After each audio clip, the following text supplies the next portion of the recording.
Hi guys, welcome to my channel. This is like the first time I'm officially sitting down and shooting for my YouTube channel. It's like a whole new world. Okay, so in today's video, I don't know if I have to look here or here. I'm shooting horizontally for the first time. I always shoot vertically.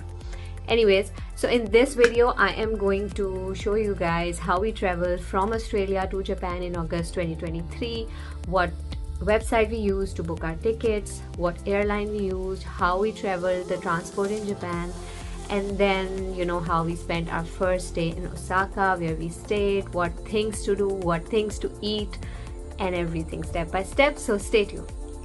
So how we traveled from our home to the airport, we took our own car and parked it at the long-term parking because that's the most cheapest way to travel rather than booking a cab or Uber. So once you safely park your car in the long-term parking, you can take the shuttle service that runs to and from the parking area to the departure terminal, and then the usual chaos before the flight until it was finally the time for departure.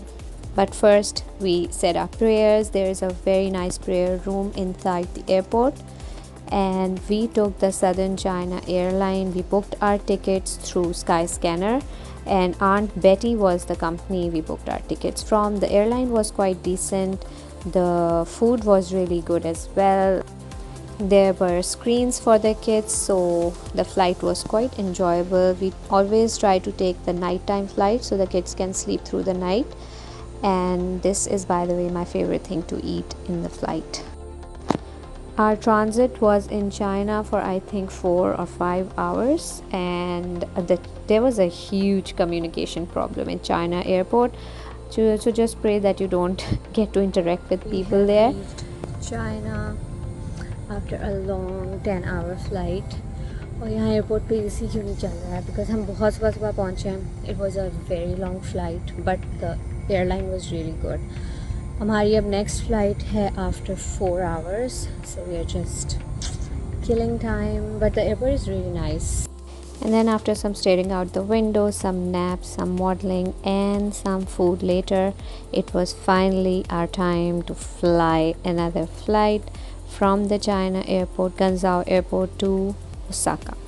This was our second flight. There were no screens, so I kept the kids busy with some activities. They were drawing, they were doing whatever they wanted. And then we are getting closer to Osaka, and we landed.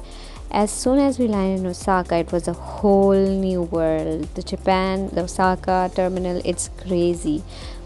The train system is so overwhelming, but the trains inside are nothing like you have ever experienced before. They are luxury. They are just like airplanes.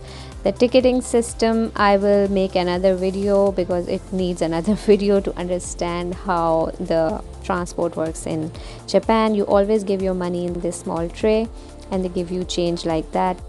In Osaka, we stayed in the Dotonbori area because that's the heart of Osaka, and we could not choose a better place to stay. We are out for dinner. My घर के पास एक जगह है, but it's very popular for their wagyu beef. So हमने पहले से booking कराई थी. It's how it looks. We put the address in the Google Maps, and we are looking for Osaka Panga, whatever you call it, because it's famous. It's for its Wagyu beef, and it's 100% halal. And we finally found. This is how it looks, and we are going upstairs.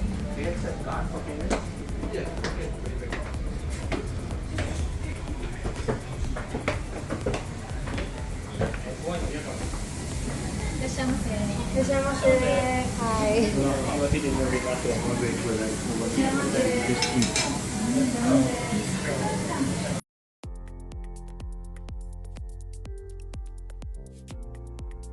If you ever go to Japan, let me tell you, this is the thing that you have to try.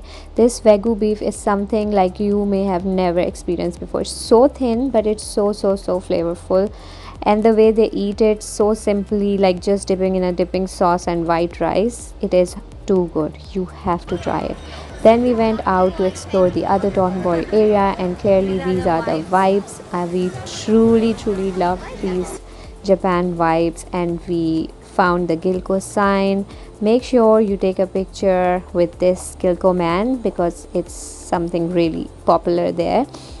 And then there are street arts happening, street entertainment happening. Make sure you have some time to enjoy all that as well. As I said before, this area is the heart of Dotonbori, Osaka, and this area is famous for its giant billboards, 3D signs, its street food. We tried this very famous 10 yen cheese coin, and my daughter still talks about it because it was that yummy. Make sure when you get it, you do take a picture, or better if you take a video of you eating it, just like I did. And then we also found this very famous takoyaki store, but this wasn't halal, so it is also a must try food from Japan, Osaka. If you find a halal shop, please let me know as well. The main ingredient of takoyaki is octopus, so watch out. I also found a gola ganda kind of thing in Japan, and I couldn't be happier. I enjoyed my gola ganda while enjoying the true Japan vibes. It was one amazing day that I still remember. Another tip is that make sure you book your hotel which is very close or walking distance to Dotonbori area, because otherwise the transport would create a lot of problem for you. As you can see, it's too crowded, so it's better to find a hotel which is centrally located. The hotels in Osaka or Tokyo are very tiny and small. Okay, this is called dango, and this is made of glutinous rice and coated in different flavors. To be honest, I didn't like it a lot, but people were apparently very crazy for it. Then this was our first day in Osaka Dotonbori. Stay tuned for day 2 when we went to Kyoto.